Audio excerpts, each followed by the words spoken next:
Dmitry দিয়ামান্টাকোসের খবর যখন 20 তারিখে আমি বিগ ব্রেকিং করি, গরম শেক দিচ্ছে হবে, ঘুরিয়ে দি ক্যামেরাটা। হয়তো ডাক্তারের কাছে নিয়ে যাবো একটু পরে, দেখি কি করি। এই খেলা নিয়ে ইস্ট বেঙ্গল ক্লাবের সংক্রান্ত বিষয় নিয়ে মানে জিনিস খেলা করতে চাইনি। বেরাচ্ছে ওকে আর একবার অন্য একটা ডাক্তার দেখিয়ে আনি। এই খুশির দিনে আমরা খুশিটাকে উপভোগই করতে পারছি। Good morning everyone, welcome back to the channel. এখন বসে পড়েছি কিছু ফাইলপত্র নিয়ে, কারণ ডকুমেন্টস কিছু বার করতে হচ্ছে। তার কারণ মেডিক্লেম করতে হবে এবং মেডিক্লেম করবার জন্য একজন আসবে। যখন তিনি আসবেন তো ডেফিনেটলি উনি মেডিক্লেমের এজেন্ট, কিন্তু ওনার সঙ্গেও একটা মানে অন্য রিলেশনও রয়েছে, সেটা তখন আসবে, তখন রিভিল করব। কিন্তু সকাল সকাল আজকে অনেক সকাল সকাল উঠতে হয়েছে। এখন বাজে 9:45, কিন্তু আরো অনেকক্ষণ আগেই উঠেছি। এবং সমস্যা যেটা সেটা হচ্ছে গিয়ে ছেলেকে নিয়ে আজকে এই যে দেখাও, তার ঘাড়ের এই জায়গাটা ফুলে গেছে, ঠিক আছে, ঘাড়ের এই জায়গাটা ফুলে রয়েছে, জানি না কেন ইসেতে, এবং সে ঘাড় নাড়াতে পারছে না। কালকে রাত্রিরে ওকে ডক্টর দেখিয়ে আনলাম, ওষুধও দিয়েছে, সেই ওষুধ রাত্রিরেও খেয়েছে, সকালেও ঘুম থেকে উঠে খেলো। একটু বেলা অবধি দেখি, যদি এখন কি হচ্ছে বুঝতে তো পারছি না। কারণ হচ্ছে যে কতদূর কি হয় সেটা দেখার পরেই যদি দেখি যে না কমছে না এই ওষুধে, তাহলে হয়তো অর্থোপেডিক দেখাতে হতে পারে। তো দেখা যাক এখন কি হয়। এখন এটা নিয়ে একটু টেনশনে, যেহেতু শরীরটা খারাপ।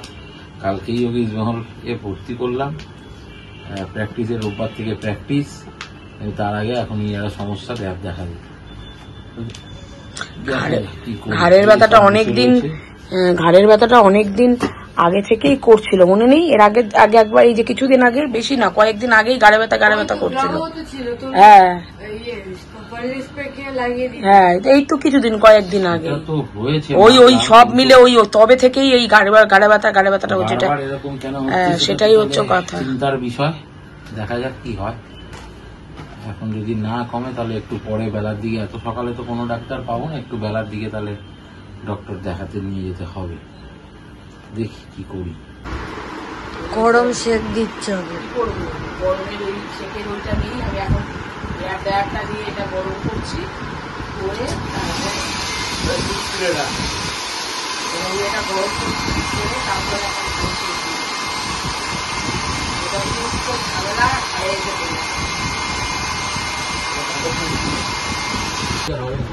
আমার দিক কাছে কালকেই আসবে সকাল সকাল। পিছিয়ে যাও দিকে, আমার কাছে।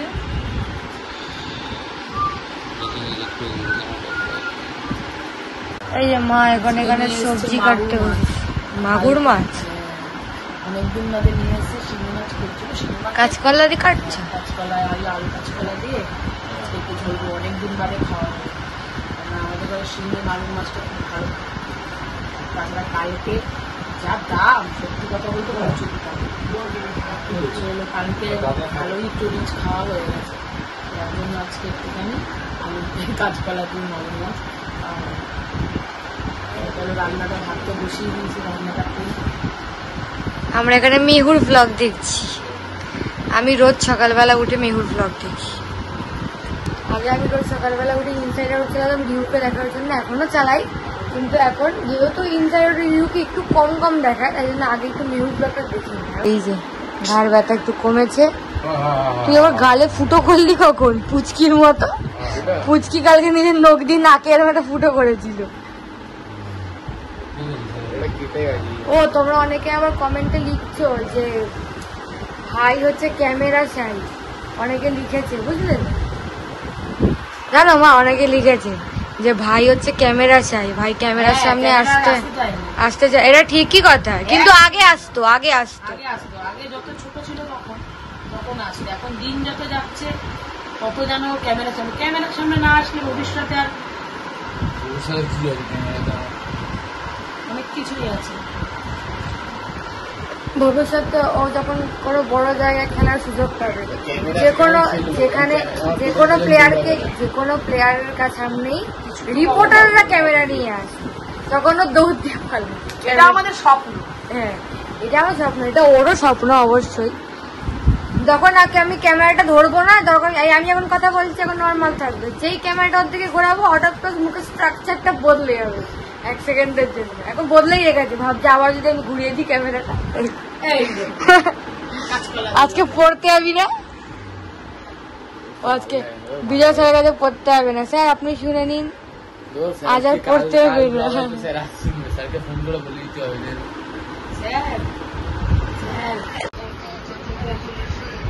আমি খেয়ে এসছি বাড়ি থেকে, দুটো তুলে নিলাম। আরে নিশ্চয়ই খাও, বললাম তো। কবে খাবি বল, যেদিন খেতে চাস চলে আয়। আমাকে এখন বেরাতে হচ্ছে জিরের প্যাকেট কেনার জন্য। বাবা আনতে ভুলে গেছে, এবার বাজার দেখো সব দোকান বন্ধ, আমি এখন কোথাও জিরে পাচ্ছি না। মুশকিল হলো, আমি কি করবো কে জানে। বিষয়টা হচ্ছে যে আজকালকার দিনে মানুষের জীবনযাত্রা যেভাবে চলছে, তো প্রত্যেকটা মানুষকে তো নিজের শরীর স্বাস্থ্যের দিকে খেয়াল রাখতেই হবে, কিন্তু তারপরেও আমরা বিভিন্ন সময় বিভিন্ন রোগের সম্মুখীন হই, আমাদের হসপিটালাইজ কখনো হতে হয় বা কিছু হয়। তো যাই হোক, মানুষের জীবনে মেডিক্লেম একটা ভীষণভাবে ফ্যাক্টর, মেডিক্লেম মানুষের জীবনে করতে হয় এবং সেই জন্য আমরাও সেই রাস্তায় হাঁটছি। তো দাদা এসছে, দাদার নাম তো তাপস দে, ঠিক আছে, কিন্তু বিষয়টা যেটা সেটা হচ্ছে গিয়ে দাদা আমার পুরনো পাড়ার একজনের রেফারেন্সে দাদাকে আমি পেয়েছি। পুরনো পাড়ার আমার কাকুরাছি পাড়ার একজন প্রসেনজিৎ ওর নাম, তো আর কি দাদার রেফারেন্সটা দিয়েছিল। কিন্তু বিষয়টা হচ্ছে দাদার সঙ্গে যখন কথা হলো, দাদা হোয়াটসঅ্যাপে আমার ছবি দেখে বলেছিল যে আরে তোমার ভিডিও তো আমি দেখি, এবং দাদাও আদ্যপ্রান্ত ইস্টবেঙ্গল সাপোর্টার, এই জায়গা থেকে ম্যাচ করে গেছে। তো তাপসদা এসছে, আমরা তাপসদার কাছে একটা মেডিক্লেম করছি এবং তাপসদা মেডিক্লেম নিয়ে যদি কিছু বলার হয়, তাপসদার নাম্বারটা ডেফিনেটলি স্ক্রিনে দিয়ে দেবো, তো তোমাদের যদি কারোর প্রয়োজন থাকে তো কন্ট্যাক্ট করতে পারো। আজকালকার যেভাবে মানে স্বাস্থ্যগত মানে হেলথ ইন্স্যুরেন্স এই জন্য করতে বলছে, আজকাল মেডিকেলি ট্রিটমেন্ট এত বেড়ে গেছে, যার জন্য কি হচ্ছে অনেক লোকের সামর্থ্য থাকলে মেডিক্লেম করতে হচ্ছে এত প্রিমিয়াম, তার মধ্যে হসপিটালে গেলে মানে যা বিল করছে, কিছু কিছু হসপিটাল যে নাম তো বলতে পারবো না আমি এখানে, মানে এমন বিলিং করছে, মানে ওরা মেডিক্লেম থাকলে একরকম প্রিমিয়াম নিচ্ছে, যদি আমি ক্যাশে করাই হ্যাঁ তখন আরেক রকম বিলিং করছে। এর বিলিংটা এরা হচ্ছে কি, এরা মানে আমরা মনে করি আজকালকার দিনে মানুষকে মেডিক্লেম করে রাখা ভালো, যে কোনো বিপদে আপদে। আর আমরা মেডিক্লেম করি বলে আমরা এটা চাই না যে আমার সেই ক্লায়েন্টটা হলে সেই ক্লায়েন্টটা হসপিটালাইজ হ্যাঁ, আমরা চাই যারা সুস্থ থাকবে। কেন একটা মনে জোর থাকে কি আমি মেডিকেলি সাউন্ড আছি, আমার আজকে কিছু হলে মেডিকেলি আমি 1 লাখ টাকা 5 লাখ টাকা 10 লাখ টাকা যত টাকাই হোক, মানুষকে মিনিমাম একখানা মেডিক্লেমের জন্য আজকালকার দিনে প্রত্যেক মাসে মেডিক্লেমের জন্য একটা টাকা তুলে রাখা দরকার, যে আগামী দিনে কোনো বিপদ আপদ হলে মেডিক্লেমটা আমার সাপোর্ট করবে, মেডিক্লেম পলিসিটা আমার সাপোর্ট করবে একদম। তো যাই হোক, তো ঘটনা চক্রে দাদা ইস্টবেঙ্গল সাপোর্টার, তো এর পরবর্তীকালে মাঠে গেলে নিশ্চয়ই দেখা হবে অবশ্যই। আর নতুন করে কিছু বলার নেই, এবছরের টিম খুব ভালো হচ্ছে। অনেকক্ষণ এই করতে করতে অনেকক্ষণ দাদা অনেকক্ষণ এসছে, তো গল্প টল্প অনেকক্ষণ হলো, ঠিক আছে। তো যাই হোক, আপাতত আমরা আমাদের পরবর্তী কাজে এগোই, দেখতে থাকো ভিডিওটা, আশা করি ব্লগটা ভালো লাগে। তো ফাইনালি আমি পেয়ে গেছি এই যে জিরের গুঁড়োর প্যাকেট, না পেলে যে আর কীভাবে রান্না হতো কে জানে বাবা। ফাইনালি পেয়েছি, এবার বাড়িতে যাচ্ছি। এখন আমার এরকম বিরক্ত করছে, হেয়ার ড্রায়ারটা দিচ্ছে থেকে থেকে আমার দিকে হেয়ার ড্রায়ার তাক তাক করে দিচ্ছে, আমি গরমে পুড়ছি।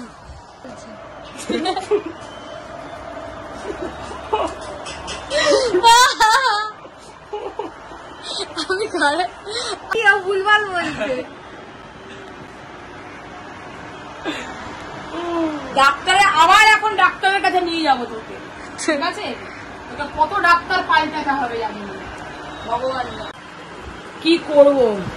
আজকে এই খুশির দিনে খুশিটাকে আমি এনজয় করতে পারছি না। আমরা কেউ সকাল থেকে ঘুম থেকে ওঠার পর একে নিয়ে পড়ে রয়েছি, এর যে কি ঘাড়ে ব্যথা হচ্ছে, কি হয়েছে কিছুই বুঝতে পারছি না।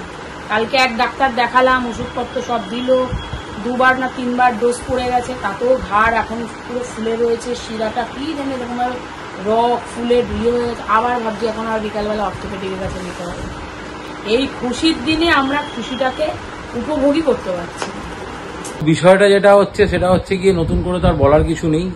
অলরেডি ভিডিও একটা পোস্ট করে ফেলেছি ব্লগে, তোমরা হয়তো দেখেইছো, লাইভও তোমরা দেখে নিয়েছো গতকালের রাত্রিবেলার লাইভ। কিন্তু যেটা বলবার সেটা হচ্ছে যে এই দিয়ামান্টাকোসের খবর, দিমিত্রি দিয়ামান্টাকোসের খবর যখন 20 তারিখে আমি বিগ ব্রেকিং করি, ডেফিনেটলি এটাতে আমাদের ঘর, তখন আমরা বলেছিলাম যে আমাদের ঘর দুভাগে বিভক্ত ছিল। আমরা 3 জন ছিলাম একদিকে, আর আমি ছেলে মেয়ে, আর আরেকজন আমার মিসেস ছিল অন্যদিকে। যেন এতটাও কি বলা ঠিক হচ্ছে না হচ্ছে, এইটা হচ্ছে কি বিষয়। এবং সেটা নিয়ে প্রচুর টেনশন করেছে, শরীর খারাপ করেছে রীতিমতো। ঠিক আছে, অনেকে আমাকে ফোন করে বলেছে, যারা আমার সাথে খুব কানেক্টেড, তারা ফোন করে বলেছে যে বৌদিকে বলো টেনশন না করতে, এ না করতে, সব হবে, ভালো হবে। ঠিক আছে, তো বিষয়টা হচ্ছে এরকম। তারা ওর সাথে কথা অবধি বলেছে, তুমি কেন এরকম বলছো, দাদা তো নিজের একটা সোর্স থেকে বলছে কথাটা, সেটা তো তুমি জানো, আমরা নয় জানতে পারি না, কিন্তু তুমি তো জানো সোর্সটা কি। তো যেই সোর্সটা থেকে বলছে নিশ্চয়ই কথাটার মধ্যে যুক্তি আছে, না হবে দাদা এমনটা করার লোক নয় যে এরকম একটা খবর বলে এরকম একটা মানে বিষয়বস্তু দাঁড় করাবে। তো আজকে যখন এই খবরটা আসলো, হ্যাঁ আনন্দ তো ডেফিনেটলি হচ্ছে যে হ্যাঁ সেটা কনফার্ম, যেটা বলেছি সেটাই হয়েছে। এবং আনন্দটা অতটা উপভোগ করতে পারছেন, বিকজ ছেলের ঘাড়ের একটা সমস্যা তো রয়েছে। বাড়িতে কারো শরীর খারাপ হলে তো ডেফিনেটলি টেনশন হয়। কিন্তু যেটা বিষয় সেটা হচ্ছে যে হয়তো ডাক্তারের কাছে নিয়েও যাবো একটু পরে, দেখি কি করি। কিন্তু বিষয়টা যেটা হচ্ছে কি, ক্যামেরাটা এখন ঘোরাবো, রিয়াকশনটা নেব। এই বলো আজকে কি বলবে বলো। আজকে আর তো কিছু বলার নেই, বলছি তো এই আনন্দটা তো আর কিছু মানে ভাগ করা যায় না।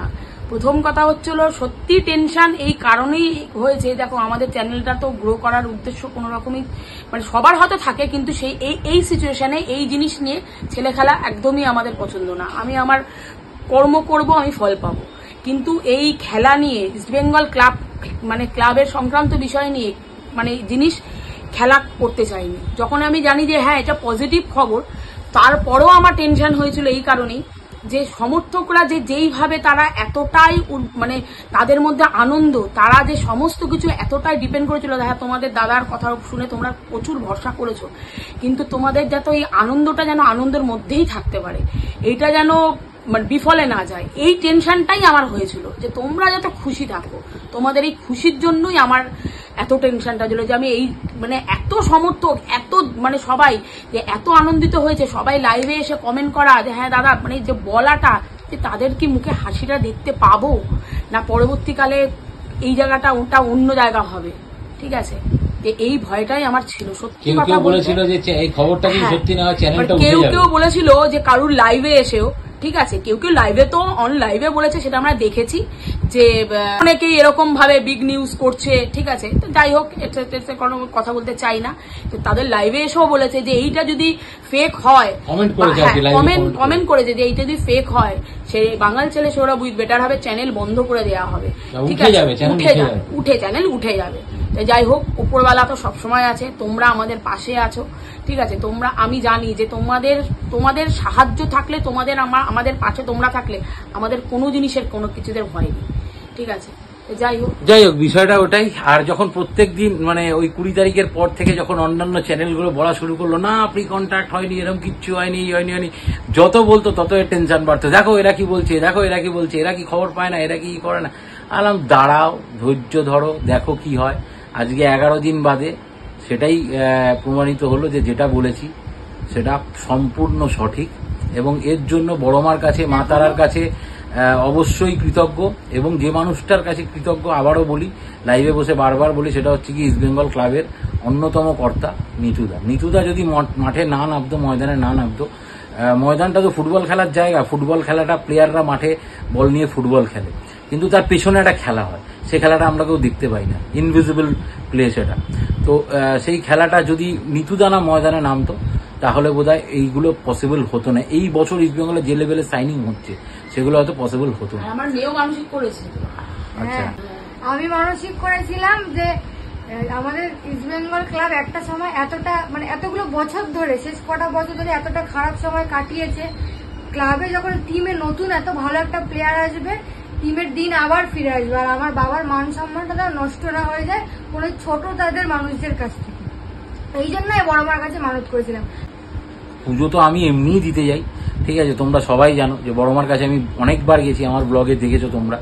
তারাপীঠেও যাই এবং তারাপীঠে হয়তো খুব সামনেই আবার যাব, তো এইটুখানি বলতে পারি। তো ডেফিনেটলি এটাই বলার কিছু নেই যে শুধুমাত্র যে দিয়ামান্টাকোসের খবর কনফার্ম হয়েছে বলেই পুজো দিতে যাচ্ছি, ব্যাপারটা সেরকম নয়। নিজেদের কাজকর্মেরও অনেক কিছু থাকে ভাই। সত্যি কথা বলতে ধর্মভীরু মানুষ, এইটুখানি বলতে পারি। ধর্মভীরু মানুষ, আমি ভগবান বিশ্বাসী মানুষ। তো সেই জায়গা থেকে পুজো তো নিশ্চয়ই দেবো, সেটা নিয়ে কোনো দ্বিমত নেই। তো এখন বেরাচ্ছি আমি, ছেলে আর সৌরভ মিলে, 3 জন মিলে বেরাচ্ছি। ওকে আর একবার অন্য একটা ডাক্তার দেখিয়ে আনি, দেখি ঘাটটার কি হলো। ব্যথা তো কমছে না, ওষুধ তো খেয়েছিল না, গতকালকে ডাক্তার দেখিয়েছিলাম, তাও রিস্ক দিচ্ছি না। আগামীকাল শনিবার দিনকে ভোট আছে, রোববার ছুটি আছে, দুদিনে আবার কি হবে, তাই আজকে দেখিয়ে আনছি। এই যে ও যাচ্ছে।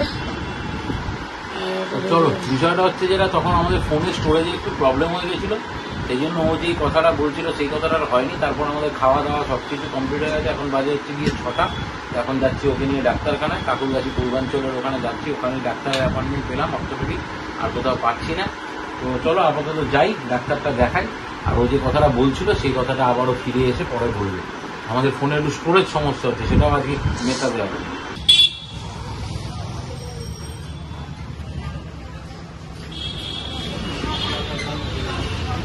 তো ডাক্তার আসতে দেরি করছে, অনেকক্ষণ ধরে ওয়েট করলাম। আর ছেলের এদিকে খিদেও পেয়ে যাচ্ছে, আমারও পেটটা ভীষণভাবে গোলাচ্ছে, জানি না কি সমস্যা হচ্ছে। এখনো 10-15 মিনিট সময় লাগবে। এর জন্য ছেলেকে নিয়ে আমরা সবাই মিলে গিয়ে খেতে যাচ্ছি। খেয়ে তারপর একবার দেখিয়ে মেয়ের জন্য খাবার নিয়ে তারপরে বাড়ি যাবো। আমরা বড় পার্কে লোকাল সুইটসের এখানে চলে এসেছি, ওখানে দিয়েই দই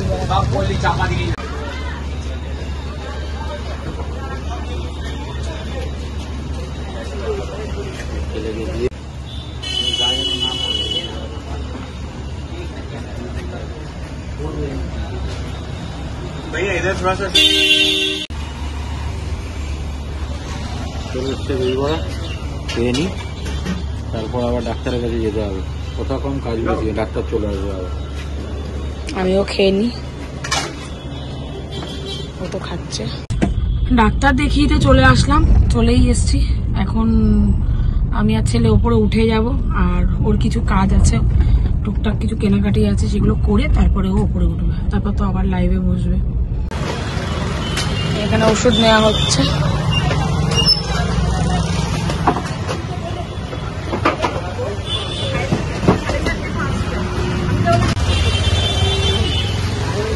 ডাক্তারের বলতে হবে।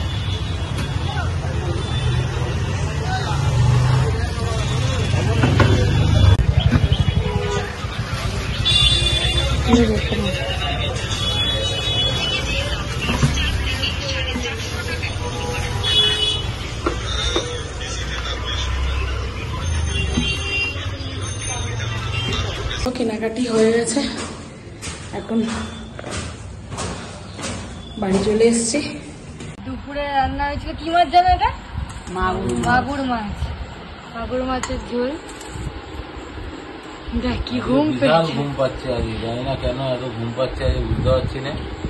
আজকে বোধ হয় শান্তির ঘুম, না শান্তির ঘুমের বিষয় না। সুব্রতদা বলছিল যে তুমি আজকে হয়তো নিশ্চিন্তে ঘুমাবে। নিশ্চিন্ত আমি ডে 1 থেকেই ছিলাম, তার কারণ যারা যে সোর্স থেকে খবর পেয়েছি এবং যে সোর্স থেকে ভেরিফাইড করে দিয়েছে, তারপরেও যদি আমি মানে অনিশ্চিত থাকি, তাহলে কোথাও গিয়ে নিজের সোর্সকে অপমান করা হয়, সেটা আমি কখনোই করতে চাইনি।